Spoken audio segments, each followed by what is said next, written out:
जय श्री कृष्णा। आप सभी को आश्विन मास शुक्ल पक्ष पापांकुशा एकादशी की ढेरों शुभकामनाएं। प्रिय दर्शकों, आज के इस वीडियो में बात करेंगे कि पापांकुशा एकादशी किस दिन है, अर्थात आश्विन मास की एकादशी किस दिन है, इसका व्रत किस दिन किया जाएगा। एकादशी का द्वादशी युक्ता व्रत जो होता है वह श्रेष्ठ होता है, तो वह व्रत किस दिन है, एकादशी 3 को है या 4 को, व्रत 3 को किया जाएगा या 4 को किया जाएगा। साथ ही बताएंगे कि पूजा कैसे करनी है। प्रत्येक एकादशी की पूजा विधि अलग होती है, तो पापांकुशा एकादशी जो है इसकी पूजा कैसे करनी है, इस दिन भगवान नारायण को, भगवान विष्णु को कैसे प्रसन्न करना है, इसका पारण कैसे होगा, पारण का शुभ समय क्या रहेगा, इस व्रत को करने के नियम क्या हैं, कैसे ये व्रत किया जाना चाहिए, विधि क्या है, भगवान को भोग क्या लगाएंगे, मंत्र क्या रहेंगे, और वो कौन कौन से कर्म हैं जो इस दिन भूल के भी नहीं करने चाहिए, अन्यथा पाप उत्पन्न करते हैं। इसके नियम जो दशमी तिथि से आरंभ हो जाते हैं वो कौन कौन से हैं। इस प्रकार से संपूर्ण शास्त्रीय जानकारी आने वाली एकादशी के विषय में इस वीडियो के माध्यम से प्रदान की जाएगी। आपसे निवेदन है कि वीडियो यदि थोड़ा सा भी उपयोगी लगे तो कृपया एक बार लाइक अवश्य कीजिएगा। परमेश्वर की कृपा प्राप्त करने के लिए और अपने व्रत की सफलता के लिए कमेंट बॉक्स में अवश्य लिखिएगा जय श्री हरि या ओम नमो भगवते वासुदेवाय। भगवान वासुदेव आप पर प्रसन्न होंगे, आपका व्रत सफल होगा। आप देख रहे हैं देवभूमि ज्योतिष संस्थान का प्रतिष्ठित यूट्यूब चैनल देवभूमि धार्मिक। हम यहाँ पर सभी व्रत और त्योहारों की सही शास्त्रीय जानकारी प्रदान करते हैं।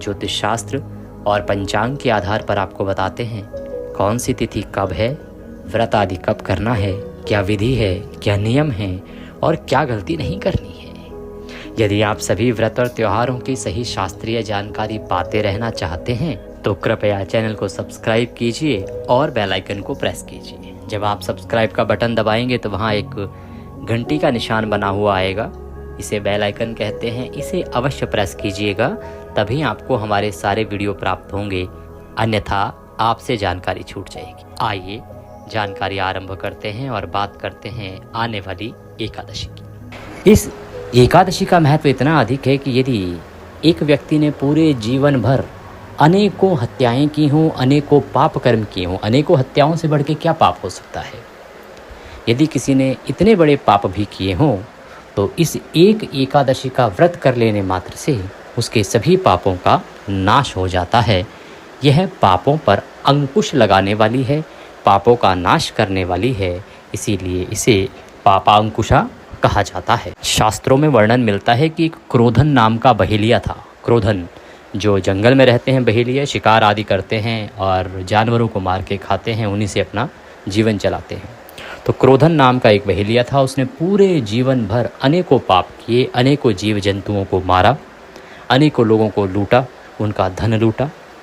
और जब अंत समय आया तो यमराज के दूत उसे लेने के लिए आए और उसे कहा कि क्रोधन, कल तुम्हारे इस जीवन का अंतिम दिन है, हम तुम्हें लेने आए हैं और कल हम तुम्हारे प्राण हरण कर लेंगे। क्रोधन यह सुनकर अत्यंत डर गया। भाई, यमराज के दूतों को सामने देख के कौन नहीं डर जाएगा, चाहे वह कितना ही क्रोधी क्यों ना रहा हो, क्रूर क्यों ना रहा हो, अत्याचारी क्यों ना रहा हो। यमराज तो यमराज हैं, उसके दूत तो हर किसी को डरावने ही लगेंगे। वह अत्यंत डर गया। उसे पता था कि उसके जंगल के पास ही ऋषि अंगिरा का आश्रम है और वो बड़े ही तेजस्वी और बड़े ही प्रतापी ऋषि हैं। वह दौड़ा दौड़ा ऋषि अंगिरा के आश्रम में गया, उनके चरणों में पड़ गया, बोला, प्रभु मुझे बचाइए, मुझे बचाइए, मुझे बचाइए। ऋषि अंगिरा को प्रणाम किया। ऋषि अंगिरा ने कहा, उठो क्रोधन, कहो क्या चाहते हो। क्रोधन ने कहा कि महाराज, यम के दूत मेरे पीछे लगे हैं और उन्होंने कहा है कि मेरे पास कुछ ही समय है, कल सूर्यास्त से पहले वो मेरे प्राणों का हरण कर लेंगे।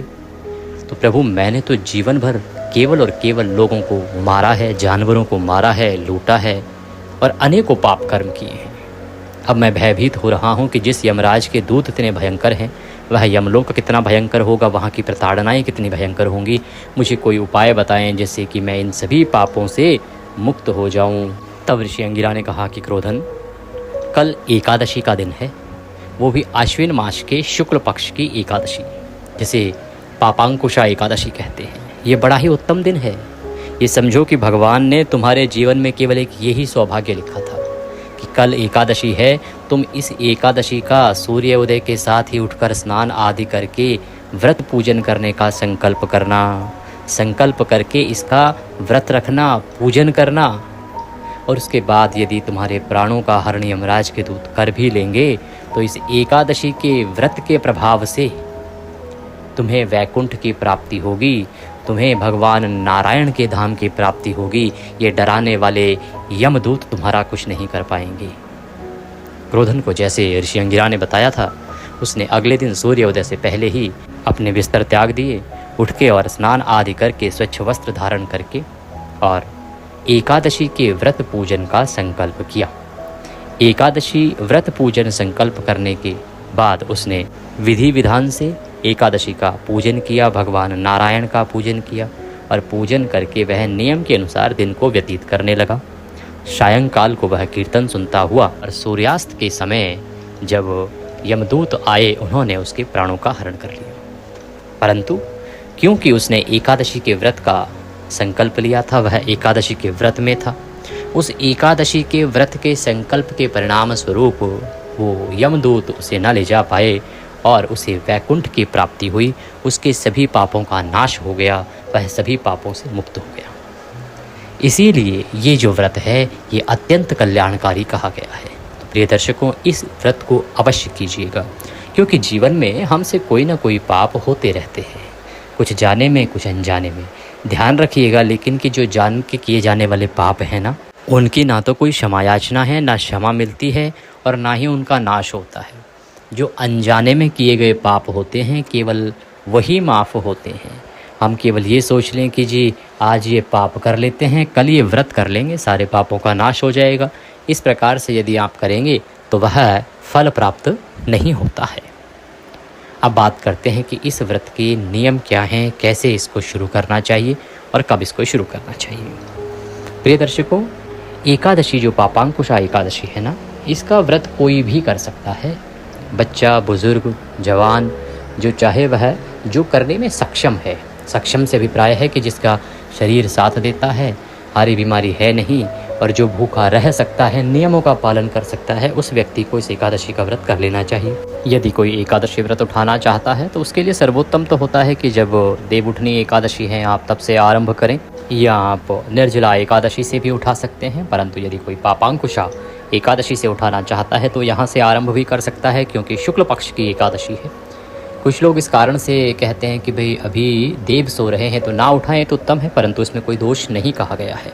उत्तम तो ये रहेगा कि जब देव उठनी एकादशी आए तो वहाँ से आप आरंभ करें, या उससे आगे आने वाली जो उत्पन्ना एकादशी है, जो प्रथम एकादशी कही गई है, जिससे कि जिस दिन एकादशी की उत्पत्ति हुई थी वहाँ से आप आरंभ कर सकते हैं। बात करते हैं कि इस एकादशी का व्रत कैसे करना चाहिए, कब करना है और पूजा विधि क्या है। प्रिय दर्शकों, पहले भी मैंने बहुत बार बताया है कि एकादशी एक त्रिदिवसीय विधान है। ये केवल एक दिन का व्रत मात्र नहीं होता है, इसमें 3 दिन का विधान कहा गया है। पहले दिन जब दशमी तिथि होती है तो उस समय एकादशी का आरंभ होता है, एकादशी के नियमों की शुरुआत होती है दशमी तिथि से। इस दिन कुछ वस्तुओं का त्याग करना होता है। कुछ एकादशियाँ ऐसी भी आती हैं जिस दिन कुछ चीज़ों की स्थापना भी दशमी तिथि को ही कर लेनी होती है।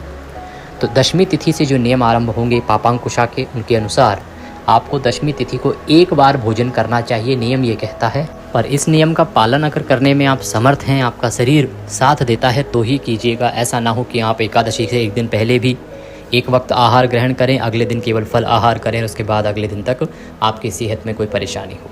अगर आपका स्वास्थ्य साथ देता है तो दशमी तिथि को एक बार भोजन कीजिए, वो भी दिन के समय पे। दूसरा, इस दिन तामसिक पदार्थों का पूर्ण रूप से त्याग कर देना चाहिए। तामसिक पदार्थों से अभिप्राय है लहसुन, प्याज आदि व्रत के एक दिन पहले ही हमें त्याग देने चाहिए।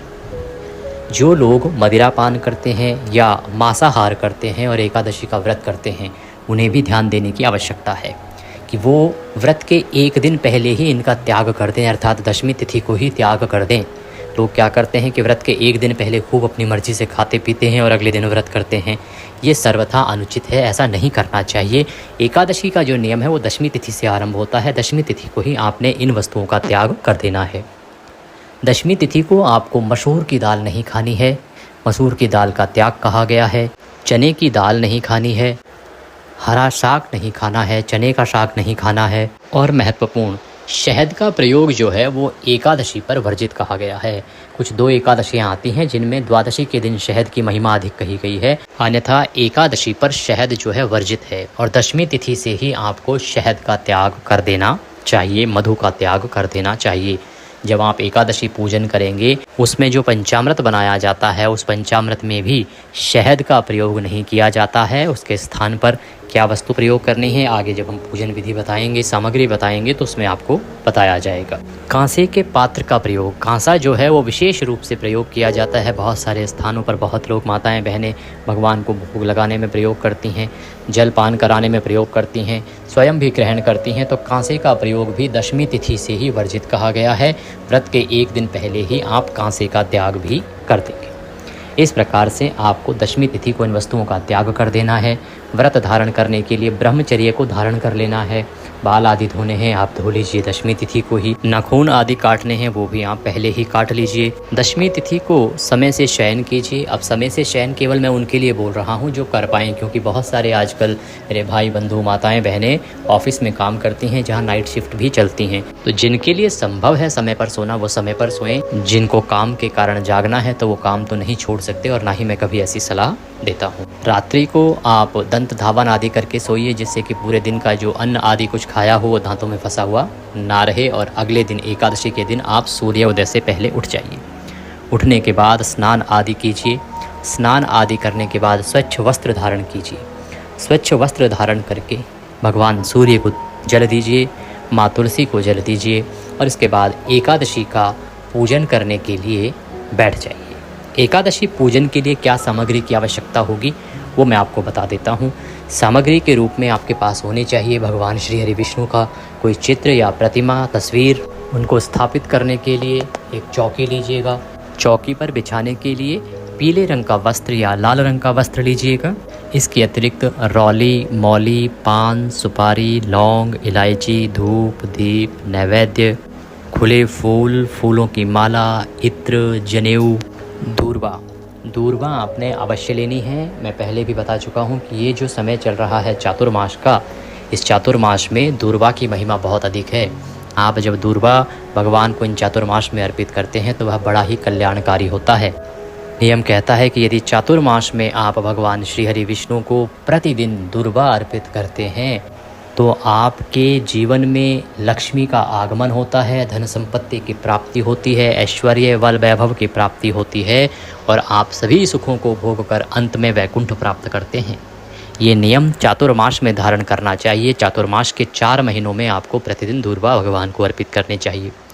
अब जो चातुर्मास में धारण नहीं कर पाए हैं उनके लिए सलाह मेरी यही होती है कि कम से कम एकादशी के दिन, चातुर्मास में 8 एकादशियाँ आती हैं, इन सभी एकादशियों में आपको प्रतिदिन भगवान नारायण को प्रति एकादशी पर आपको दूर्वा दल अर्पित करना चाहिए। तो दूर्वांकुर अवश्य ले लीजिएगा। ये सारी सामग्री है जो आपने एकत्र करनी है। पंचामृत बनाने के लिए कच्चा दूध, दही, घी, शक्कर और गंगाजल, शहद का प्रयोग नहीं करेंगे, गंगाजल का प्रयोग करेंगे। गंगाजल के विषय में आप में से कुछ दर्शकों ने शायद पहले लिखा है कि पंडित जी, कुछ लोग कहते हैं गंगाजल तो देवताओं के पैरों से निकला है तो वो भगवान पे कैसे अर्पित होगा। देखिए, पता नहीं किस प्रकार की भ्रांतियां हैं जो लोग फैलाते हैं, इन बातों पे ना जाइए। गंगाजल श्रेष्ठ जल है, इसका महत्व इससे समझिए। आप सभी जानते हैं माँ गंगा को भगवान शंकर ने जटाओं में धारण किया था। आप सोचिए, देवताओं के पैरों से निकले जल को भगवान शंकर जटाओं में धारण करेंगे क्या? स्वयं बुद्धिजीवी लोग हैं। लोग भ्रम फैलाने के लिए, न जाने अपने वीडियो चलाने के लिए, किसी भी कारण से कुछ ना कुछ इस प्रकार की चीज़ें फैलाते हैं। आपको उससे बचना चाहिए, केवल सही जानकारियों पर विश्वास करना चाहिए। गंगाजल सबसे अधिक पवित्र है। गंगाजल में, गंगा जी में स्नान करने के लिए सभी देवता लालायित रहते हैं। आप जब माघ मास की महिमा सुनते होंगे तो आपको ज्ञात होगा कि माघ पूर्णिमा के दिन सभी देवता त्रिवेणी में स्नान करने आते हैं। तो इसीलिए गंगाजल बड़ा ही श्रेष्ठ है, इसमें आप किसी भ्रम में ना आइएगा। ये सारी सामग्री है, इस सामग्री को एकत्र कर लीजिए और उत्तर दिशा की ओर आसन लगा के बैठ जाइए। एक लोटा लीजिए तांबे का, उसमें पहले गंगाजल भरिए, फिर शुद्ध जल भरिए, और उसके बाद सबसे पहले आप सामग्री का शुद्धिकरण करेंगे। सामग्री का शुद्धिकरण करने के बाद, सामग्री का शुद्धिकरण करने के लिए एक फूल लीजिए और फूल से उस जल के छींटे दीजिए सभी स्थान पर जहाँ आपने पूजन करना है, वहाँ पर, सामग्री पर और चौकी आदि पर। इससे सभी स्थान का और सामग्री आदि का शुद्धिकरण हो जाएगा। शुद्धिकरण करने के बाद अब आप सबसे पहले चौकी को लगाइए। चौकी के ऊपर पीला वस्त्र बिछाइए। पीला वस्त्र बिछा के भगवान की तस्वीर लीजिए और उसको स्थापित कीजिए। तस्वीर को स्थापित करने के बाद उनके सामने घी का दिया रखिए, धूप रखिए। इस प्रकार आपने चौकी स्थापित की है। अब आप लोटे से सीधे हाथ में जल लीजिए और अपने हाथ धो लीजिए। हाथ धोने के बाद दीपक को प्रज्वलित कीजिए, दीप जलाइए, धूप को जलाइए। धूप दीप जला के और व्रत का संकल्प लिया जाता है। संकल्प की विधि मैं पहले भी बताता आया हूँ आपको, जो शास्त्रीय विधि है। अन्यथा आप अपने सीधे हाथ में जल लीजिए। जल लेके उसमें 1 रुपये का सिक्का दक्षिणा के रूप में कम से कम रखिए। पुष्प हैं तो पुष्प रखिए। भगवान से प्रार्थना कीजिए कि हे भगवान विष्णु, मैं आज इस अश्विन मास के शुक्ल पक्ष की पापांकुशा एकादशी के दिन पर आपकी इस एकादशी का व्रत पूजन करने का संकल्प करता हूँ।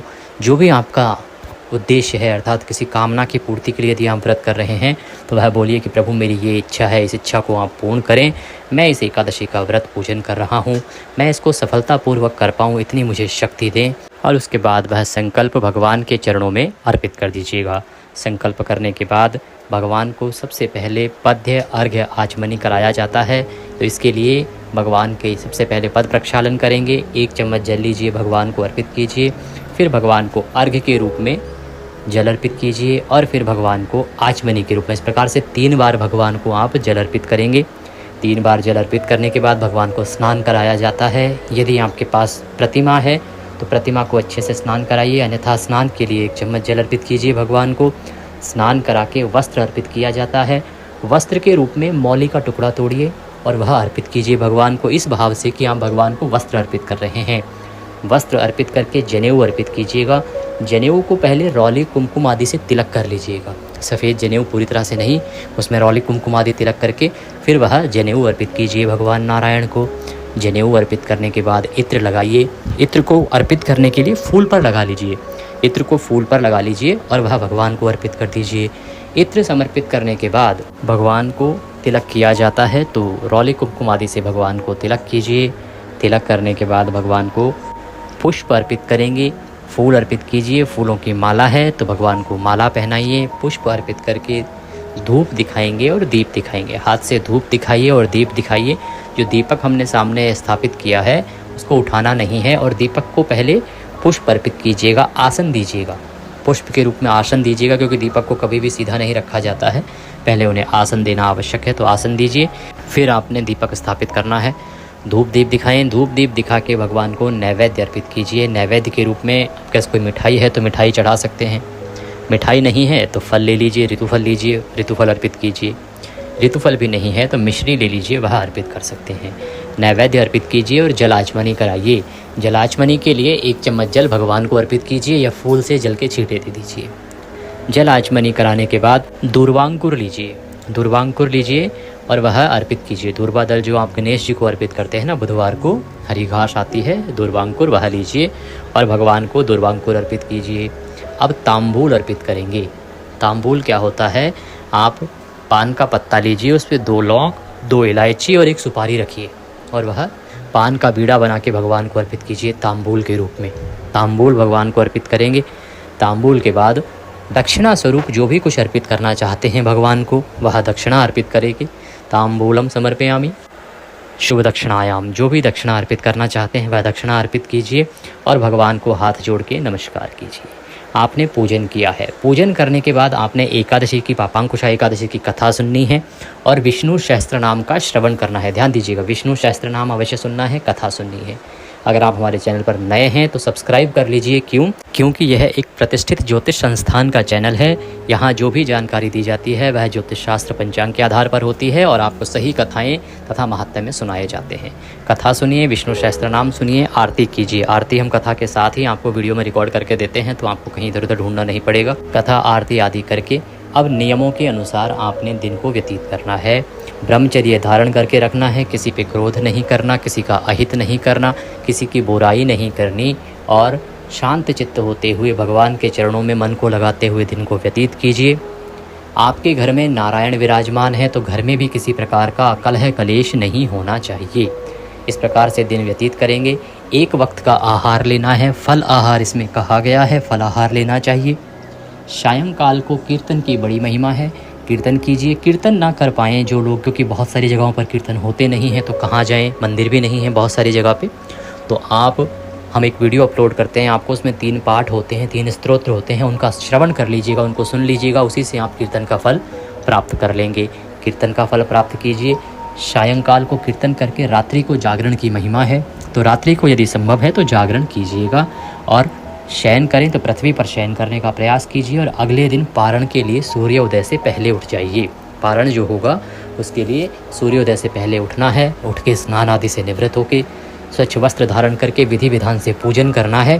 पूजन के साथ पुष्पांजलि अनिवार्य है, उसी से जो व्रत का फल है वो निर्धारित होता है। उसकी पूरी प्रक्रिया मैं आपको पारण वाली वीडियो में सदा बताता हूँ, क्योंकि सभी एकादशियों का जो पारण है वो अलग होता है। तो कैसे पुष्पांजलि करनी है और कैसे इस एकादशी के नियम रहेंगे पारण के, वो मैं आपको पारण की वीडियो में अवश्य बता दूंगा। यहाँ अब बात करते हैं कि आपने ये व्रत करना कब है, पूजा का शुभ मुहूर्त क्या रहेगा और पारण का समय क्या रहेगा।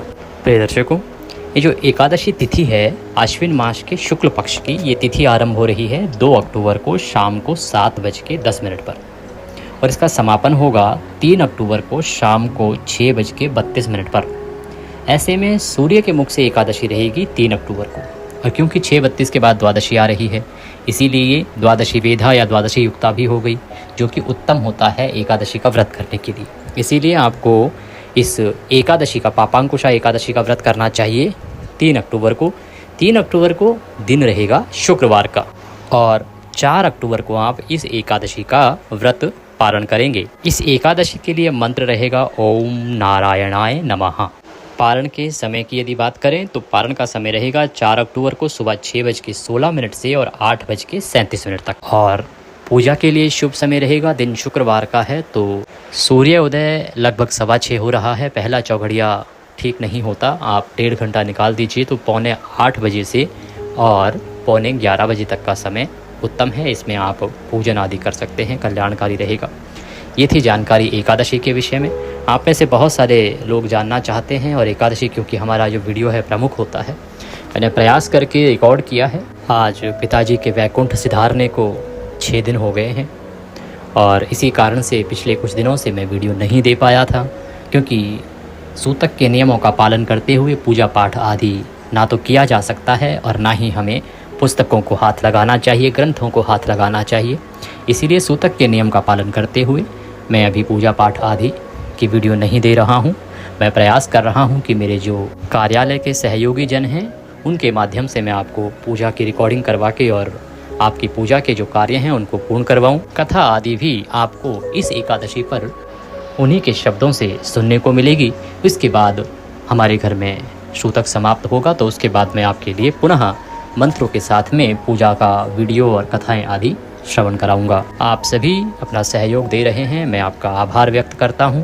थोड़ा सा समय है, इसमें जो वीडियो मिल रहे हैं उनसे कृपया काम चलाएं। मैं प्रयास करूंगा जैसे ही घर में सूतक समाप्त होगा तो मैं उत्तम से उत्तम जो वीडियो आपके लिए लेके आ सकूं, संपूर्ण पूजा विधि आदि की जानकारी दे सकूं, क्योंकि आगे दिवाली भी है और भी बहुत सारे त्यौहार आ रहे हैं, तो मैं उनका जल्दी से आपको जानकारी आदि और पूजा से संबंधित जानकारी प्रदान करूंगा। तब तक केवल जो सामान्य जानकारियां हैं उसके लिए मैं समय निकाल कर आपको वीडियो प्रदान करता रहूँगा। आप जो नवरात्रि में आप सुन रहे हैं प्रतिदिन की दुर्गा सप्तशती, वह पहले से ही रिकॉर्ड किया हुआ है, क्योंकि इसकी संभावनाएं बहुत थी। पिताजी 25 दिन से आईसीयू में थे, आप सभी जानते हैं, आप समय समय पर पूछते भी आए हैं, तो इसीलिए डॉक्टर ने कहा था कि संभावनाएं बड़ी कम हैं कि वो ठीक होंगे। तो दुर्गा सप्तशती आदि जो हैं जितना हो सका था मैंने पहले ही रिकॉर्ड करके रख दिया था, उनका आप श्रवण कर रहे हैं, उनको श्रवण कीजिए और माता रानी का आशीर्वाद प्राप्त कीजिए। भगवान सबका कल्याण करें। हरे कृष्ण।